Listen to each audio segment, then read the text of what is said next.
Bonjour à tous et bienvenue dans 2022, l'invité, votre rendez-vous créé exceptionnellement pour le Salon international de l'agriculture. Comme les 3 premiers jours, nous recevons une personnalité politique et aujourd'hui notre invitée Sandrine Rousseau. Bonjour. Bonjour. Merci beaucoup d'être avec nous. Je rappelle que vous êtes finaliste de la primaire écologiste et présidente du conseil politique de Yannick Jadot, le candidat d'Europe Écologie Les Verts à l'élection présidentielle. Avec vous ce matin, nous allons aborder évidemment la guerre en Ukraine. Le pays pousse pour intégrer l'Union européenne. Les combats se poursuivent face à la Russie. Pendant que Dmitri Medvedev, l'ex-président russe, a menacé la France d'une véritable guerre, pas seulement économique. Nous évoquerons aussi la campagne présidentielle alors que Yannick Jadot ne décolle toujours pas dans les sondages. Puis nous sommes au salon de l'agriculture, Sandrine Rousseau. Nous reviendrons évidemment sur le programme de ELV pour ce secteur. Chez vous, réagissez à l'émission avec le hashtag 2022 l'invité. 2022 l'invité avec Sandrine Rousseau, ça démarre maintenant.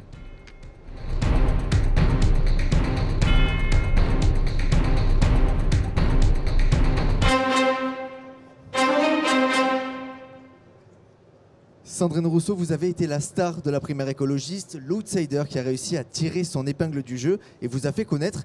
Mais pour ceux qui veulent en apprendre un peu plus sur vous, Bastien Cochet dresse votre portrait. Bonjour Bastien. Bonjour Raphaël, bonjour Sandrine Rousseau. J'adore le fait que vous soyez au Salon Agriculture parce que j'ai toujours l'impression que vous êtes en terrain ennemi ici parce que bizarrement, c'est rarement les écologistes qui sont le plus aimés au Salon Agriculture. En même temps, quand on vient expliquer qu'il faut absolument tout changer, ça ne plaît pas souvent à tout le monde. C'est comme quand vous demandiez à demi-mot à Yannick Jadot pendant la primaire d'arrêter de mentir en disant qu'on pouvait faire des changements pour la planète en douceur alors que vous vouliez une vraie révolution. Mais bon, c'est de l'histoire ancienne, il a gagné, vous êtes finalement rangé à ses côtés et tout va bien. J'aurais préféré quand même un choix un peu plus rock'n'roll, mais que voulez-vous, quand on a des parents inspecteurs des impôts, on ne peut pas être rebelle à 100% du temps. Selon vous, vous avez même baigné dans la lutte contre la fraude fiscale. Vous êtes un petit peu un Obélix de la Cour des comptes, si je résume. Cette obsession pour la justice sociale combinée à une thèse en économie de l'environnement, ça vous pousse à vous encarter chez les Verts assez tard, vers 35 ans. Principalement parce qu'en fait vous aviez peur de la réaction de votre père. En même temps, le pauvre, il était dans le camp de l'ennemi. Ah, vous l'aviez dit. J'ai pas tellement peur de la réaction de mon père, non, j'ai passé l'âge. Vous l'aviez dit en interview. Vous me l'aviez dit en interview. Un maire d'hiver gauche, quelle horreur. La mollesse incarnée. Mais pourquoi ne pas l'avoir suivi politiquement? J'ai peut-être un élément de réponse. Pendant votre enfance, il y avait un poster de François Mitterrand qui trônait dans la cuisine familiale. Ma théorie, c'est que la nourriture que vous préparez vos parents devait être pas très bonne et du coup vous avez peut-être associé Mitterrand et le PS à une petite sensation de dégoût. D'ailleurs, niveau alimentation, ceux qui ont des préjugés pourraient se dire que vous êtes forcément végane ou végétarienne puisque vous êtes écolo, mais en fait pas du tout. Eh bien non, comme une bonne élève, vous mangez en fait de la viande 2 fois par semaine, comme le GIEC le suggère. Et pendant la primaire, c'était même votre équipe qui vous poussait à devenir complètement végétarienne. Donc pour ceux qui par exemple, pourrait vous trouver trop extrémiste, eh bien, rassurez-vous, vous êtes en fait la moins extrémiste de toute votre équipe de campagne. Alors, pour rester dans le thème, plus précisément à propos des porcs, pas ceux qui se mangent les autres, que vous avez été l'une des premières en France à dénoncer et à balancer à une époque où la parole était beaucoup moins libérée que maintenant. Je vous rassure, dans les allées, vous ne devriez en trouver que des vrais, et généralement, ils n'ont que des bons travers, ceux-là, ne vous inquiétez pas. Votre avis sur ce portrait, Sandrine Rousseau? Je ne sais pas quoi en dire, si ce n'est que non, ça va, coucou papa, mais non, j'ai pas peur de toi. Et que par ailleurs, si je suis écologiste, c'est profondément pour sauver la planète, que je suis chercheuse en économie et que je suis chercheuse en économie de l'environnement. Et donc ça fait 20 ans que je fais des recherches sur les conséquences du réchauffement climatique, de la perte de biodiversité sur nos systèmes. Et là, le rapport du GIEC est sorti hier, il est absolument dramatique, il est absolument alarmant. Et donc la question, c'est pas d'avoir peur de papa, mais d'avoir peur de ce qui va se passer. Et là, en l'occurrence, je pense qu'on devrait tous rationnellement nous interroger sur nos pratiques. Oui. Merci Bastien Cochet pour ce portrait. Merci à vous.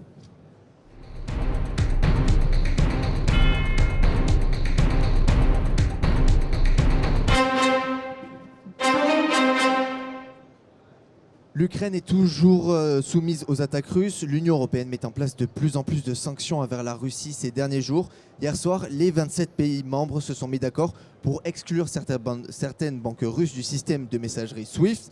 Retour sur la guerre en Ukraine avec vous, Adrien Hardy. Bonjour. Bonjour Raphaël, bonjour Sandrine Rousseau. Le système SWIFT est utilisé dans le monde de la finance, partout dans le monde. On parle d'ailleurs déjà de bombes nucléaires économiques. C'est une bonne mesure? Ah oui, bien sûr que c'est une bonne mesure. Je pense qu'aujourd'hui, les mesures qui font le plus mal à la Russie sont des mesures essentiellement économiques. Et surtout, ce qu'il y a d'intéressant avec ces mesures-là, c'est que ça touche au porte-monnaie des personnes qui sont les oligarques du régime russe. Et donc des personnes qui, en fait, soutiennent Poutine pour se faire, pour leur profit personnel et pour se faire de l'argent. Et que là, leurs biens personnels sont menacés par cette sortie. Donc oui, ce sont de bonnes mesures et ça va permettre de toucher au cœur du réacteur, si je puis m'exprimer ainsi, du système russe, et en espérant créer une forme de désolidarisation vis-à-vis de Poutine. Toutes les banques russes ne sont pour le moment pas touchées par cette mesure. Il faut l'étendre à toutes les banques présentes en Russie, cette exclusion du système SWIFT.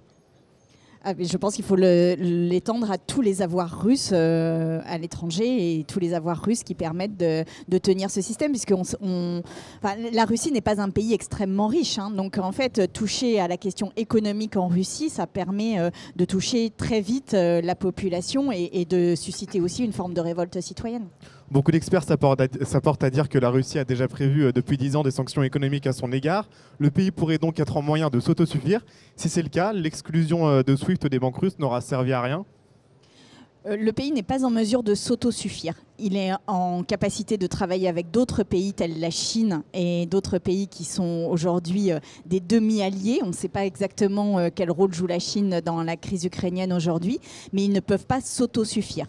La Russie est extrêmement dépendante des exportations, notamment de produits agricoles, mais aussi d'énergie. Et si on coupe ces biens-là plus les avoirs financiers, alors la Russie s'effondre. D'ailleurs, le rouble s'effondre. Le rouble a perdu 50% en 6 jours. Donc je veux dire, la Russie n'est pas du tout indépendante. Ça fait partie de la propagande que la Russie met sur le débat politique pour essayer de faire en sorte qu'on ait l'impression que les mesures ne la touchent pas. Mais c'est absolument impossible. C'est une économie ouverte et une partie de ses exportations vont vers l'Europe. Sandrine Rousseau, est-ce que les sanctions économiques, elles vont vraiment mettre fin à la crise en Ukraine ? En tous les cas, elles sont une arme qui n'a jamais été employée avec l'ampleur qui est employée actuellement.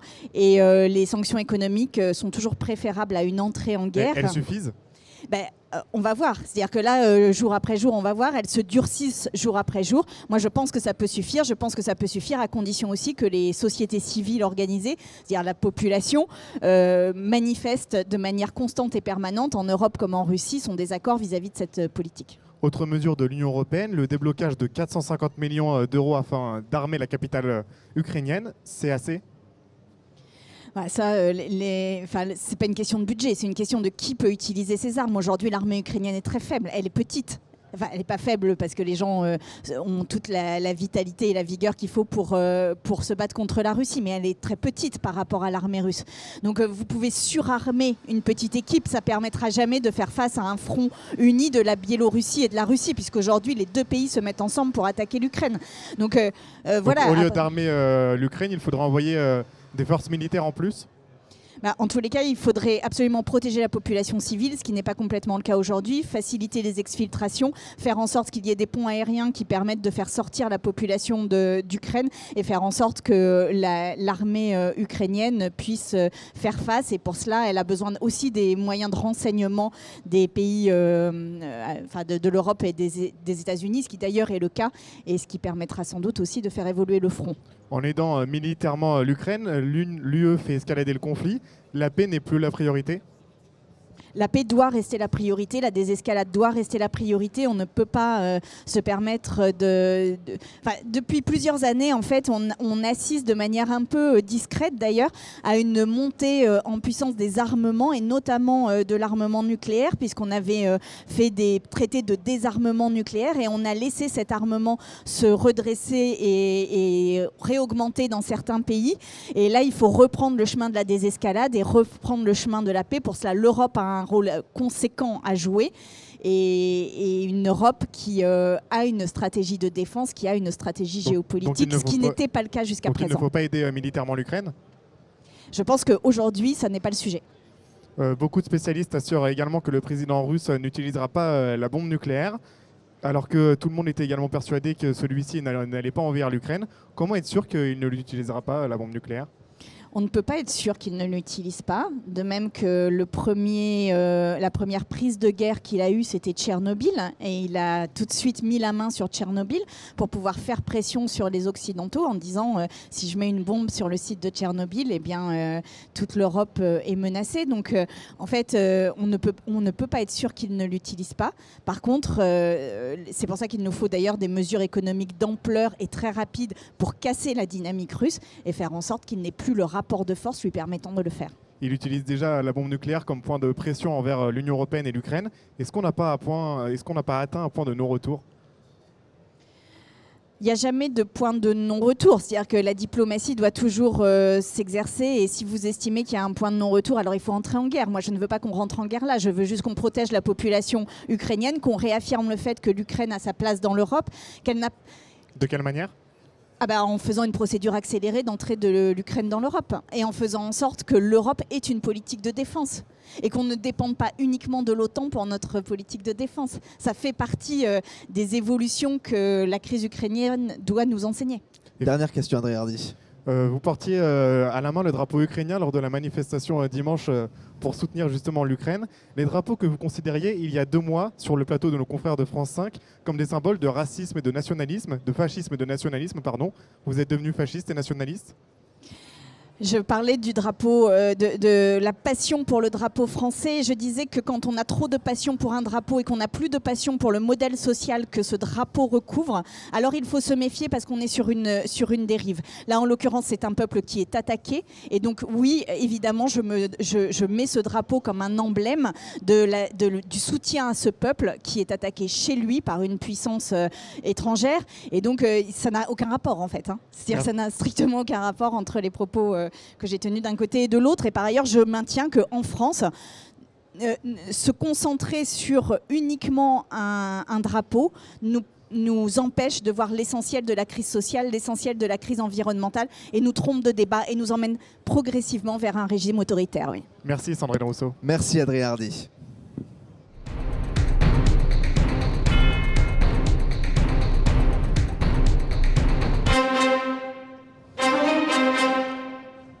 Sandrine Rousseau, nous allons aborder à présent la campagne présidentielle. Vous aviez dit il y a quelques mois que cette campagne était cruciale et que nous étions à un moment de bascule. Aujourd'hui, vous nous donnez votre avis sur la course à l'Elysée avec Quentin Leport. Bonjour Quentin. Bonjour Raphaël, bonjour Sandrine Rousseau. Bonjour. Pourquoi cette question est cruciale ? Pourquoi cette question est-elle cruciale ? Pourquoi la question de la campagne est cruciale ? Pourquoi la campagne présidentielle est-elle cruciale ? Parce que ça va nous donner un président ou une présidente de la République et que c'est quand même un tout petit peu important en fait. Pourquoi est-ce que les questions environnementales sont si peu présentes dans la campagne présidentielle ?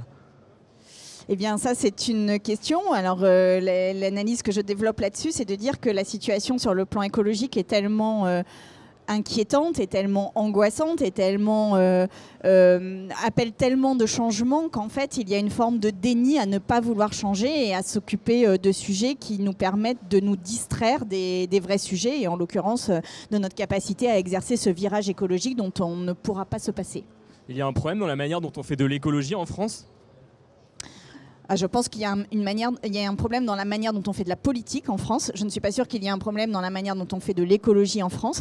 Mais la politique, cette 5e République qui personnifie complètement les enjeux, qui fait en sorte qu'à partir du moment où il y a un président de la République, on a l'impression presque d'être dans un régime où c'est lui qui dirige tout, puisqu'il a le gouvernement et l'Assemblée nationale à sa main, notamment en raison d'une inversion du calendrier. Mais enfin, je ne vais pas m'étendre sur les détails.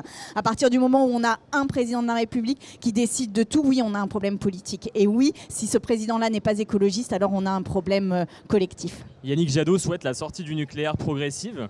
Pourquoi est-ce que cette proposition est maintenue quand on sait quels dégâts produisent les moyens alternatifs, à savoir les centrales à charbon par exemple, et l'efficacité relative du photovoltaïque, ou alors de l'énergie éolienne ou la biomasse ? La manière dont vous posez la question est fascinante. Elle est fascinante. Qu'est-ce qu'on fait des déchets nucléaires ? Qu'est-ce qu'on fait des centrales nucléaires ? On ne sait pas démanteler une centrale nucléaire. Et pourquoi vous ne posez pas la question des effets du nucléaire ? On ne sait pas aujourd'hui démanteler une centrale nucléaire. On est en train d'enfermer des déchets nucléaires pour 100 000 ans dans des couches profondes à Bure. Pour 100 000 ans. Ils seront dangereux pour 100 000 ans. On ne se souvient pas de la manière dont on a fait la grotte de Lascaux, dont nos ancêtres ont fait la grotte de Lascaux. La grotte de Lascaux, c'était il y a 20 000 ans. C'est-à-dire que là, c'est 5 fois plus. On n'a aucun moyen, par exemple, de laisser un panneau, juste un panneau disant « Attention, danger pour 100 000 ans ». On n'a pas aujourd'hui les moyens de prévenir les gens dans 100 000 ans que ce site est dangereux. Pourquoi on fait ça ? Mais vous ne pensez pas que c'est un moyen d'éviter les émissions de gaz à effet de serre, comme par exemple... Les meilleurs moyens d'éviter les gaz à effet de serre, ce sont les énergies renouvelables. Enfermer des déchets pour 100 000 ans, c'est coupable. Ce que l'on laisse aux générations futures est scandaleux. Scandaleux. Et on le fait en disant mais non, excusez-nous, on ne peut pas diminuer notre consommation électrique. Bien sûr que si. La seule solution aujourd'hui, c'est d'aller vers la sobriété et d'aller vers les énergies renouvelables. On peut tourner autour du pot. Et je vois un panneau photovoltaïque qui est lancé là-bas, bravo à vous. Mais oui, la seule solution aujourd'hui, c'est et la sobriété et les énergies renouvelables. Et ce que je veux dire, c'est qu'il n'y a pas de solution miracle à la crise environnementale. Ça, il faut sortir de cela. Il n'y a pas de solution technologique unique qui nous permette de nous sortir de Est-ce qu'on arriverait à être souverain énergétiquement ? Mais bien sûr qu'on arrive à être souverain. Ouais, bien sûr qu'on arrive à être souverain énergétiquement, à condition d'y mettre les moyens, à condition d'y mettre la volonté politique. Aujourd'hui, il n'y a ni les moyens ni la volonté politique. En vue des élections législatives de juin, les groupes locaux d'Europe Écologie Les Verts se sont prononcés à titre consultatif sur les candidatures et notamment dans la 9e circonscription de Paris où vous vous présentez. Comment vous expliquez que vous ne soyez pas arrivé en tête, Sandrine Rousseau ? Il y avait 12 votants et qu'est-ce que vous voulez que je vous dise ? Mais pour autant, il y a encore un processus de désignation et je vous en parle dans quelques semaines, mais je laisse le parti et les processus collectifs se dérouler. Les tractations ont eu lieu entre l'équipe de tractation de Yannick Jadot et celle de Christiane Taubira. Vous n'en aviez pas été informé. Pour quelle raison ? Ce n'est pas la question que j'en sois pas informée, c'est la question que ce soit des tractations en sous-main entre personnes qui n'avaient pas de mandat. Et moi, s'il y a bien une chose qu'il faut retenir de la manière dont sans doute j'ai fait campagne dans la primaire, c'est qu'il n'y a que le collectif qui compte. Il n'y a que le collectif, il n'y a aucun destin personnel, il n'y a que du collectif. Et ce collectif-là est très précieux. Et il s'abîme dès lors qu'on le néglige ou dès lors qu'on le méprise. Et là, en l'occurrence, c'est ce qui s'était passé. Si vous étiez à la place de Yannick Jadot aujourd'hui, est-ce que vous tiendriez des propositions plus radicales ? C'est Yannick Jadot qui porte la parole des écologistes et je vous donne rendez-vous dans 5 ans. Vous avez déclaré que le système économique est la source du réchauffement climatique.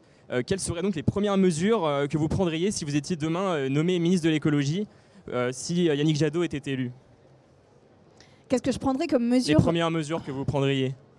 Par exemple, de sortir du glyphosate et des néonicotinoïdes, le fait d'engager une transition énergétique importante, le fait aussi de mettre en place un revenu citoyen qui permette aux plus vulnérables et aux plus pauvres de la société de ne pas subir les augmentations du prix de l'énergie tel que c'est actuellement, de faire en sorte qu'il y ait une sécurité sociale alimentaire, que chacun ait le droit de manger correctement et dans des circuits courts. Voilà toutes les mesures que je prendrai. La transition écologique actuellement mise en place par le gouvernement n'est pas suffisante selon vous ? Mais c'est pas Sandrine Rousseau qui a un avis sur cette transition écologique. C'est le Haut Conseil au climat, c'est la Convention citoyenne sur le climat, c'est tous les organismes un peu indépendants qui jugent extrêmement faible la politique environnementale menée par le gouvernement.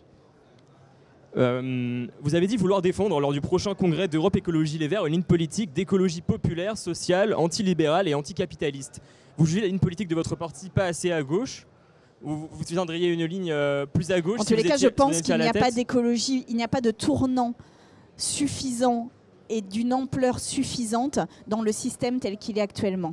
La seule manière de rester dans le système économique de production de masse et de consommation de masse actuellement, c'est d'imaginer qu'une espèce d'innovation technique ou technologique va venir nous sauver.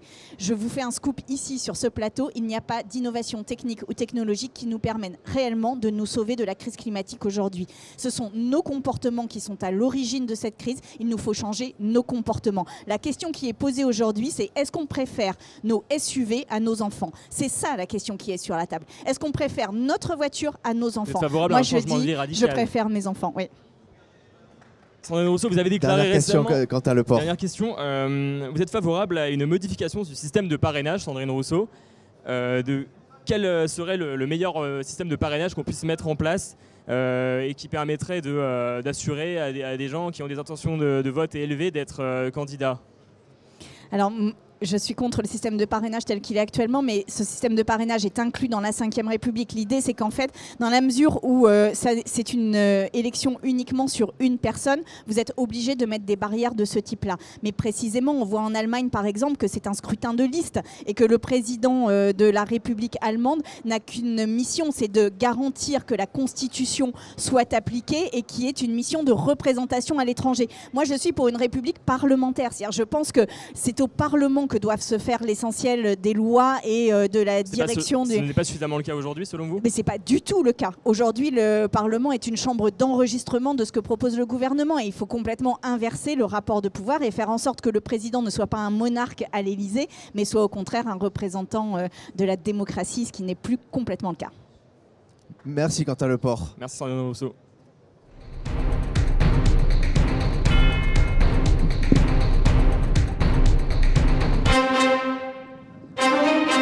Il n'y a pas une femme qui m'interroge. Vous inquiétez pas, c'est une femme qui gère l'émission complète. Sandrine Rousseau, on passe en revue à présent le programme agricole d'Europe Écologie Les Verts. Yannick Jadot, votre candidat à la présidentielle, prévoit par exemple de supprimer la TVA sur les produits bio, mais cette proposition ne fait pas l'unanimité. C'est ce qu'on voit avec vous. Axel Rebaud, bonjour. Bonjour Raphaël, bonjour Sandrine Rousseau. Bonjour. Donc c'est votre solution à vous aussi pour améliorer l'alimentation et le porte-monnaie des Français, supprimer la TVA sur les produits bio? Oui, je pense qu'il nous faut retrouver le sens de l'essentiel, c'est-à-dire de quoi on a absolument besoin et qu'est-ce qui est superflu dans notre consommation. Évidemment, l'alimentation fait partie des biens absolument essentiels, une alimentation de qualité, de proximité, une alimentation aussi beaucoup plus végétale qu'elle ne l'est actuellement. Et oui, diminuer la TVA et la supprimer sur ces produits-là, ça révèle que c'est essentiel. Alors justement, cette solution, elle ne fait pas du tout l'unanimité, puisque la TVA sur les produits alimentaires, c'est uniquement 5,5%. Finalement, beaucoup dénoncent que ça serait juste une mesurette, puisque ça ferait une différence seulement de quelques centimes. Est-ce que c'est vraiment comme ça qu'on incite les Français à manger mieux, donc du bio, du local, et surtout que ça va améliorer leur porte-monnaie à la fin du mois ? Alors là, on va être dans une phase dans les mois qui viennent d'inflation des produits alimentaires et je pense que diminuer de 5,5% le prix des produits alimentaires, ce ne sera pas jugé accessoire par la population parce que là, avec la crise en Ukraine, on va vraiment avoir une augmentation des prix dont on ne mesure pas complètement l'ampleur mais qui risque d'être importante. Donc je veux dire 5,5%, ce n'est pas du tout négligeable. Après, ça n'est pas la seule solution. Ça ne résout pas complètement la crise alimentaire. C'est quoi du coup les autres solutions proposées par les autres solutions, c'est de développer une agriculture de proximité, de faire en sorte qu'il y ait un accès à des circuits courts pour les personnes qui vivent dans tous les territoires en France. Et particulièrement, j'ai une pensée pour les personnes dans les quartiers populaires qui sont très séparées des questions agricoles, puisqu'on les a on a organisé l'urbanisme pour que l'accès à ces produits-là soit compliqué, qui ont accès à une alimentation souvent grasse, sucrée et de mauvaise qualité. Et donc la question, c'est d'aller chercher ces personnes-là et de leur fournir au plus près des produits de qualité. Et ça passe par une réforme de l'agriculture, mais j'imagine qu'on va y revenir. Donc une réforme de l'agriculture en profondeur, on comprend, mais est-ce que vous prévoyez d'autres aides, peut-être pour les foyers les plus pauvres, pour acheter et c'est une augmentation du revenu d'existence, Qu'est-ce qu'on fait? Est-ce qu'on baisse aussi encore plus le prix des produits qui peuvent être bons? Est-ce qu'on augmente ceux qui viennent de loin, qui sont importés? Oui, alors il faut évidemment, mais ça c'est la question de la taxe carbone, plus ça vient de loin, plus ça doit coûter cher. Mais surtout, ce qu'il faut bien comprendre, c'est que là, on se trompe de débat quand on se dit qu'une alimentation de qualité, par exemple, est trop chère. Ça renvoie au fait qu'on oublie que si on n'arrive pas à acheter des produits de qualité, c'est parce qu'on n'a pas le revenu qui nous permette de les acheter. Donc la question, c'est quel revenu on donne aux personnes, quel revenu minimum il y a dans la société pour assurer que chaque personne qui soit à ce revenu minimum soit en capacité d'acheter de quoi manger de manière de qualité. C'est pour ça que dans le programme, Pécresse, par exemple, qui propose donc des chèques alimentaires pour pouvoir. Non, mais ça, c'est de la charité. Pardon, mais ça c'est de la charité.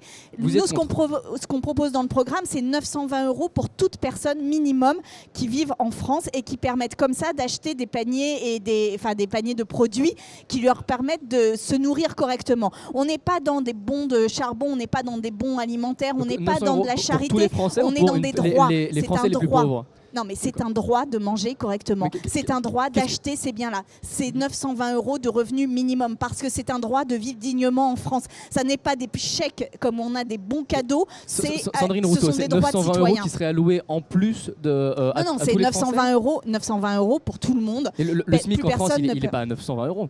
Non, mais aujourd'hui, le RSA, il est à 350 € pour un couple. Donc l'idée, c'est d'augmenter ces minima sociaux, de faire de sorte que personne ne soit en deçà de 920. D'accord. Sur la question du bio, il est aussi critiqué puisqu'il y a pas mal de produits qui sont étiquetés bio dans les supermarchés français, pourtant qui sont importés de l'extérieur. On a parlé de la taxe carbone.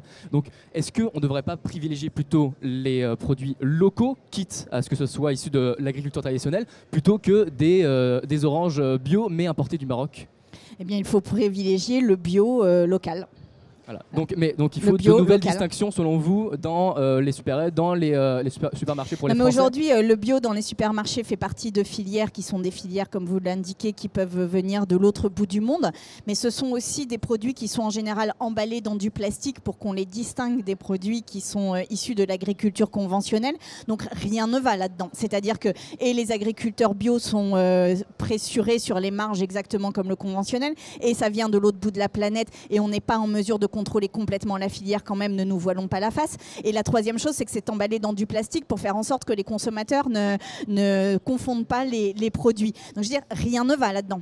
Rien ne va. Donc, il faut tout changer, il faut enlever donc le plastique, Mais il nous faut des filières bio et locales et il nous faut une identification de ces filières, une garantie pour le consommateur que ce soit des produits qui n'aient pas fait de kilomètres. C'est-à-dire que si vous n'utilisez pas d'engrais mais que vous émettez du carbone, il n'y a aucune espèce d'intérêt dans ce type de produit. Alors justement sur les engrais ou encore les pesticides, vous êtes opposé, vous avez dit que vous vouliez en première mesure donc supprimer les insecticides, les néonicotinoïdes, le glyphosate encore. Est-ce qu'on peut vraiment améliorer les conditions des agriculteurs, des éleveurs, lorsque justement vous disiez par exemple en septembre qu'il faut accepter une baisse de rendement agricole, donc même si, en se passant de ces engrais, de ces pesticides? Mais j'ai même dit plus que ça, et je le dis en tant qu'économiste, il nous faut accepter un choc de productivité négatif sur l'agriculture. Donc voilà. il faut faire comprendre aux Français qu'ils doivent manger moins, faire comprendre aux agriculteurs qu'il faut produire moins, donc gagner moins également. Alors, avec un rendement rien inférieur, ne va non plus dans ce que vous dites. Sandrine Rousseau, avec un rendement inférieur, on vend moins également.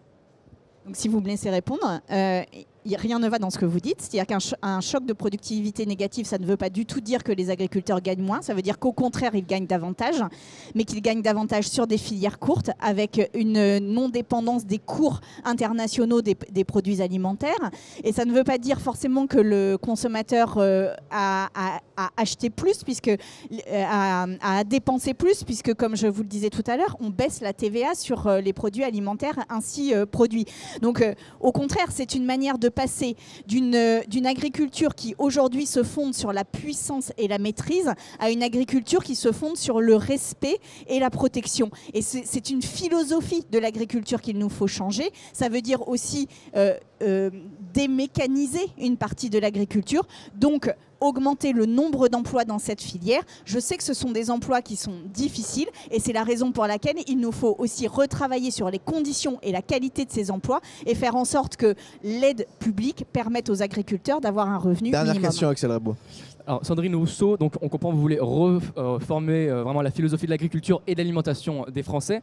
Est-ce que vis-à-vis de la viande, vous avez dit que vous n'étiez pas végétarienne, mais vous voulez aussi revoir notre façon de consommer. Vous préférez que les Français puissent, comme dirait Fabien Roussel du Parti communiste, manger de la bonne viande, mais tous, ou tous manger moins de viande tout court? Tous manger moins de viande. D'accord, il faut vraiment arrêter la consommation de viande. Il faut diminuer considérablement nos consommations de viande. C'est vraiment un des gestes qu'on peut faire le plus efficace pour la lutte contre le dérèglement climatique. Merci Sandrine Rousseau. Merci Axel Rebo.